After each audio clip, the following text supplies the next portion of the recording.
Prezados irmãos e irmãs do programa Arte Espírita em Foco, hoje nós estamos convidados a fazer uma reflexão de uma página daquela obra que a gente vem conversando com vocês, intitulada Retalhos de Poesia, que é uma narrativa poética da passagem de Jesus. Sabemos que já muitos outros companheiros, muito melhores do que nós, trouxeram narrativas, mas como o mundo carece muito da presença de Jesus, entendemos que quanto mais falarmos dele e quanto mais divulgarmos a sua palavra, mais teremos bons resultados. Então hoje nós estamos com uma página intitulada Alerta aos Doutores da Lei. Nós vamos ler a página e em seguida faremos os nossos comentários. Passaram-se 12 anos. Enquanto o poeta divino esteve conosco, eu o acompanhei silenciosamente, absorvendo o calor da sua poesia. Certo dia, estava eu em Jerusalém, quando um pássaro pousou no meu ombro. Ele disse-me: vá ao templo, o nosso poeta lá se encontra. Não perca suas primeiras declarações. Disse isso e voou. Sem demora, subi as escadas do grande edifício e o encontrei. Lá estava ele entre doutores, declamando a sua gigantesca poesia, que era assim. Certa ocasião, meu pai resolveu iniciar um grande poema planetário. Chamou o Sol e, impulsionando a sua luz, permitiu que uma grande bola de fogo destacasse-se do astro fumegante. Aquela bola de fogo chamar-se-ia Terra e abrigaria uma raça de homens e mulheres impuros que se debateriam em imperfeições hediondas até limparem suas arestas anímicas na direção do reino de Deus. Convocou as cortes celestiais, os gênios tutelares do universo, e orientou-os no sentido de aquietar os elementos dissonantes da sinfonia planetária, com o intuito de prepararem aquela massa informe para recepcionarem aquelas almas necessitadas de evolução. Após muito tempo, o fogo amainou-se e a crosta esfriou. Vieram os grandes animais, que enterraram suas patas imensas no solo terreno, emitiram seus gritos agudos, lutaram bravamente entre si, iniciando a luta pela sobrevivência. O tempo passou, os grandes animais desapareceram, a raça adâmica chegou, dando início à nova fase planetária. No Egito, os faraós estenderam sobre a terra do Nilo uma grande civilização, que durante muitos séculos levou poder, conquistas, sangue, suor e lágrimas a muitos povos. Dentre esses povos, um destacou-se, eleitos pelo Pai como povo escolhido, pois dali partiriam as grandes transformações morais que abalariam a humanidade. A época da primeira revelação chegou, encarnada na pessoa de Moisés, que sintetizou ensinamentos nas tábuas da lei, deixando segmentos de luz nos 10 mandamentos. Ele calou-se. Os doutores da lei entreolharam-se, embasbacados com a sabedoria daquele infante de 12 anos, poeta grandioso que declamava poemas divinos, inspirados por Deus. Guardei mentalmente suas palavras para reproduzi-las um dia, com a mesma perfeição que declamava poemas de Homero. Após longa pausa, ele prosseguiu: chegou o tempo, senhores, da segunda revelação. Trago nos lábios o orvalho da madrugada. Trouxe nos cabelos o frescor de uma linda manhã encantada pela suavidade dos perfumes da primavera. Carrego nas mãos sementes esmigalhadas de almíscar. Eu as espalharei no solo árido de todos os desertos, permitindo que as flores renovadas desabrochem na imensidão do coração humano, ao ensiná-los: vós sois deuses, vós sois o sal da terra. Após a minha passagem, a história desse mundo se dividirá em antes e depois, pois, ao subir no monte, direi: bem-aventurados os aflitos. Eu sou o Verbo, eu sou o caminho, a verdade e a vida, e ninguém chegará ao Pai se não passar por mim. Bem-aventurados os pobres de espírito, pois os grandes poemas do mundo lhes pertencem. Nova pausa. Dessa vez, ele ergue os olhos aos céus e conclui: vós, escribas e fariseus, sentir-se ameaçados pelas minhas palavras, e por isso quebrarão minhas asas e decretarão para mim a morte infamante dos criminosos. Mesmo com os lábios feridos, rogarei ao Pai por vós, ao dizer-lhes: Pai, perdoai-lhes, eles não sabem o que fazem. Dito isso, ele retirou-se do templo e eu o acompanhei.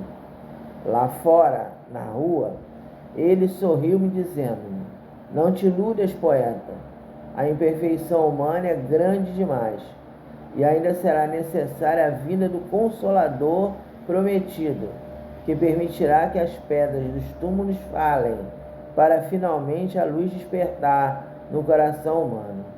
Depois que eu lançar as sementes do meu poema, matarão em meu nome, deturparão as minhas palavras, o sangue de muitos mártires será derramado para que a flor do amor possa, enfim, desabrochar. Mas quando ela nascer, poeta, quando ela nascer, as feras lamberão as mãos de seus inimigos, emitindo lágrimas de agradecimento antes de serem abatidas. As crianças cantarão hinos divinos, mesmo quando abandonadas e maltratadas por seus pais.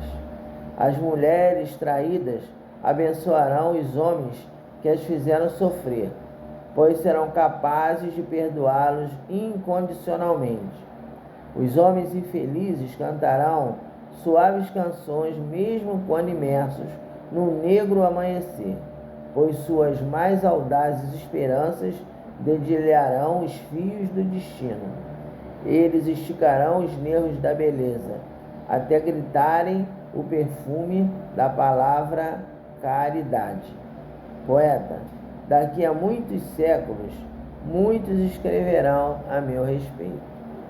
Tentarão interpretar a profundidade de minhas palavras com teorias absurdas e muitas inverdades. Quero pedir-lhe que plantes sementes com tonalidade de poesia nas páginas dos sonhos, recolhendo os retratos do meu coração em feixes de luz. Orientou-me com essas palavras e afastou-se. Eu comprometi-me a continuar acompanhando silenciosamente, sem perguntas, sem inquietudes, sem indagações descabidas, apenas com o intuito de escrever o seu poema com as tonalidades da beleza, para que a flor do amor um dia possa enfim desabrochar. Eu serei o mais significante, o menor dos poetas, mas disposto a cumprir a minha promessa. Bem, meus irmãos, então é a página de hoje. Foi uma interpretação poética, uma narrativa poética. Esse tipo de narrativa chama-se prosa poética, que é uma narrativa falando sobre aquele encontro de Jesus com os doutores da lei no Templo de Jerusalém. E Jesus sabia que, devido à extrema ignorância do povo, ele não conseguiria falar tudo que ele precisava. Ele não conseguiria aprofundar todos os seus ensinamentos, que necessitaria a vinda do Consolador, a vinda de uma revelação, de uma terceira revelação, que trouxesse de volta os ensinamentos de Jesus de forma a restaurar a sua simplicidade e a sua beleza. E esse Consolador prometido é o Espiritismo. Então, apesar da grandeza do Espiritismo, os sábios da Terra, os homens da época de Kardec, quando ele começou a divulgar a doutrina, tentaram de várias maneiras desqualificá-lo. E Kardec sempre procurou, principalmente nos artigos da Revista Espírita, sempre procurou interpretações e análises buscando refutar essas críticas que foram realizadas. Uma das primeiras críticas que foram erguidas contra Kardec pelos sábios da Terra, para aqueles homens que se apresentavam como cientistas, foi um médico que apresentou uma teoria chamada teoria do músculo estalante. Essa teoria está descrita no Livro dos Médiuns. É uma das primeiras refutações de Kardec.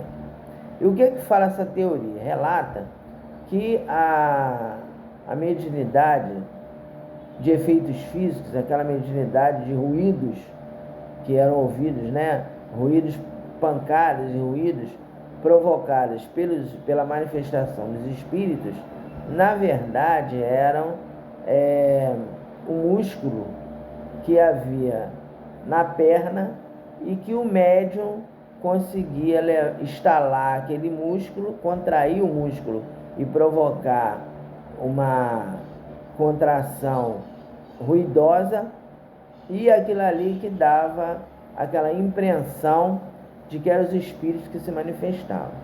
Então essa aí foi uma das teorias que foram estabelecidas para que fosse dito, que a mediunidade era charlatanismo. Então Kardec imediatamente refutou essa teoria com a seguinte colocação: o médium, para poder durante muito tempo fazer o ruído, porque a reunião era uma reunião de no mínimo meia hora, 50 minutos. As reuniões que aconteciam nos grupos familiares e aconteciam também naqueles primeiros núcleos que Kardec começou a estudar. Então, para que aquele ruído, aquele músculo se contraísse, precisaria o médium ter uma capacidade de estalá-lo, de contraí-lo, durante 40, 50 minutos. E a gente sabe que, devido à fadiga muscular, isso é impossível. Mesmo que o médium fosse um atleta, ele não ia conseguir durante 40, 50 minutos manter o músculo contraído para provocar um ruído. Que nos primeiros momentos, primeiros 10, 15 minutos, aquilo ali era possível, aquela manifestação era possível. Mas o músculo que se contrai constantemente, ele entra em fadiga, ele entra em processo de estresse muscular. As fibras musculares, elas começam a sofrer um processo de degeneração. Não dá para a pessoa, durante tanto tempo, ficar ali instalando o músculo toda hora. Então Kardec refutou, falando sobre essa questão da impossibilidade de uma pessoa, durante um período longo, contrair um músculo da perna, provocando ruído, porque a fadiga muscular não permitiria. Então, logo, essa teoria foi colocada por terra. Isso aí era um douto, quer dizer, um doutor da lei, uma pessoa da época de Kardec, que era médico e que era um fisiologista e que criou essa teoria para justificar os ruídos, que a gente sabe que no início das comunicações, as comunicações eram comunicações de efeitos físicos, e que muitos médios se comunicavam por ruídos, né? Por exemplo, as irmãs Fox, lá nos Estados Unidos, Redesville, o Charles Rosman, que foi o espírito que se manifestou na casa das irmãs Fox, eles se comunicavam por ruídos. Então, essa teoria do músculo estalante foi logo colocada por terra. Veio na sequência uma teoria que durante muito tempo ficou em voga, uma tentativa de desqualificar a codificação, desqualificar a terceira revelação, e foi feito todo um estudo, que eram teorias de cunho científico, eram os sábios da Terra que se incomodavam com o avanço do espiritismo, que queriam denegrir o espiritismo, que estudavam e criavam essas teorias. Então, uma outra teoria foi a teoria da alucinação, que foi também muito colocada em voga na época. Então, os estudiosos, os teóricos, os sábios da Terra, daquela época, se reuniram e falaram que os médiuns sofriam de um processo alucinatório, que o médium ele imaginava coisas, ele imaginava ver coisas, ele imaginava estar recebendo uma mensagem de alguém que era falecido, mas que era apenas uma alucinação.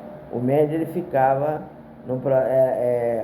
principalmente as moças, né, que tinham muitas moças que eram médios, que era um processo de histeria junto com o processo de alucinação.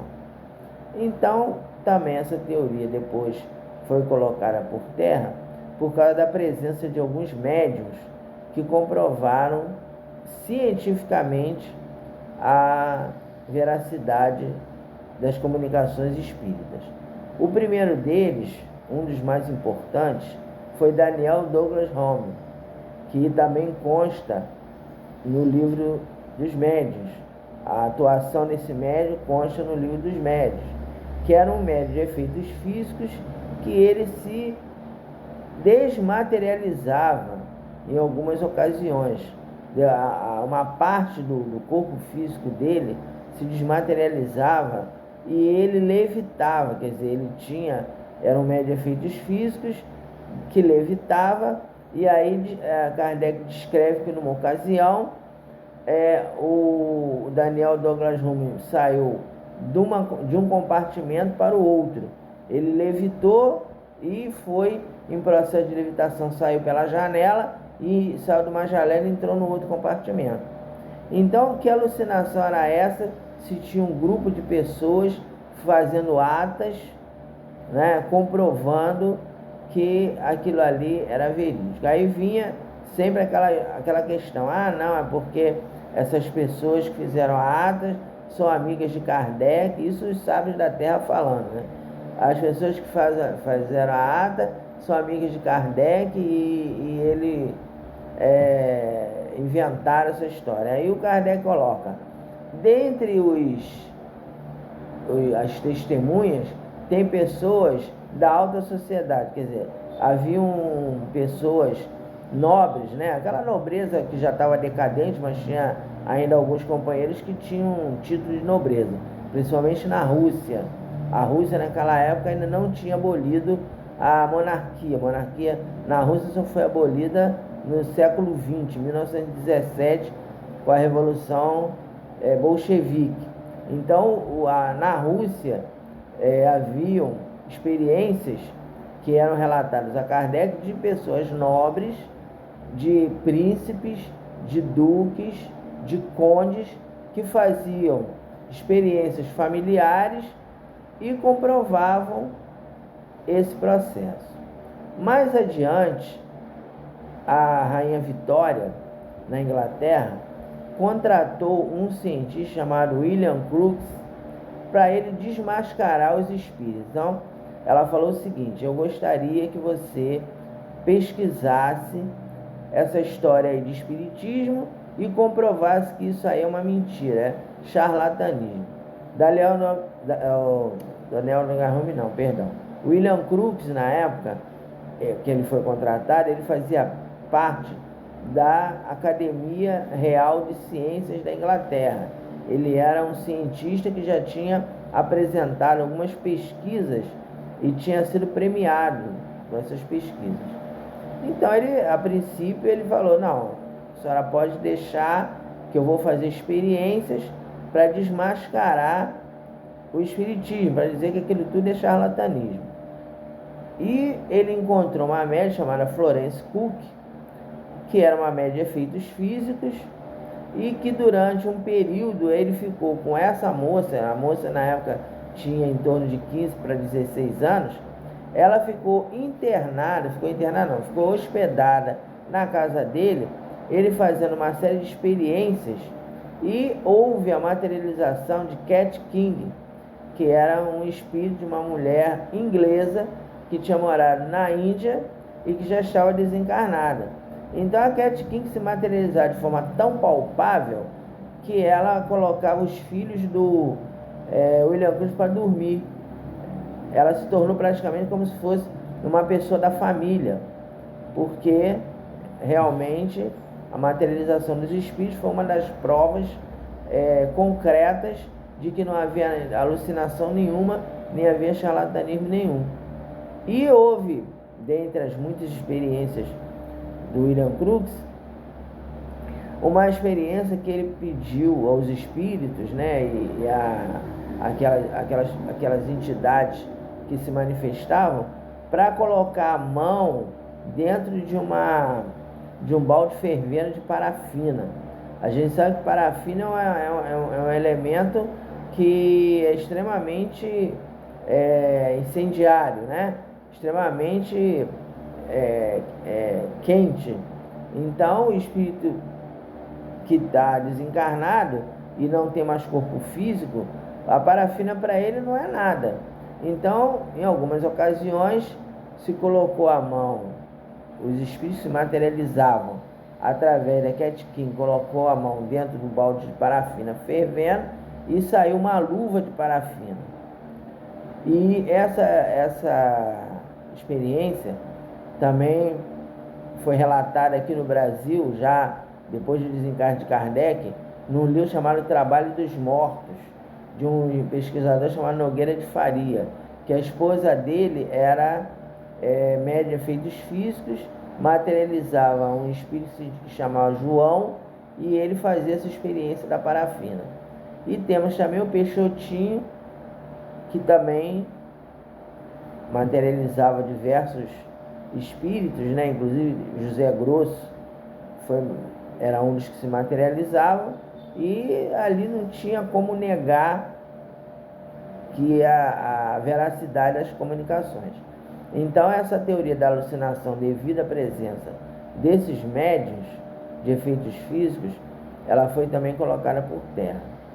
Aí depois criou-se uma outra teoria relatando que o médium, ele era uma pessoa extremamente bem dotada psiquicamente e que conseguia, isso na época de Kardec, né? Foi estabelecida essas teorias de cunho científico para comprovar que o espiritismo era uma mentira. Então essa teoria da capacidade cognitiva do médium, ainda tem até hoje pessoas que falam sobre isso. Padre Quevedo, aquele nosso irmão católico, era um dos que falava sobre isso.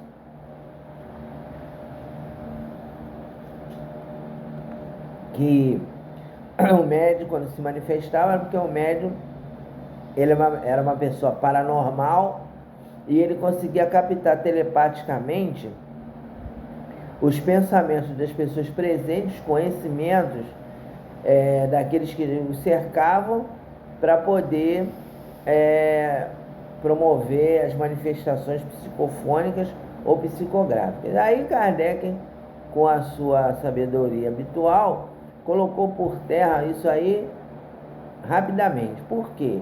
Porque ele relatou que isso nos artigos da Revista Espírita. Eu recomendo a leitura da Revista Espírita daqueles irmãos e irmãs que ainda não leram, que ali tem um histórico de uma série de refutações que foram feitas por Kardec a esses sábios da Terra.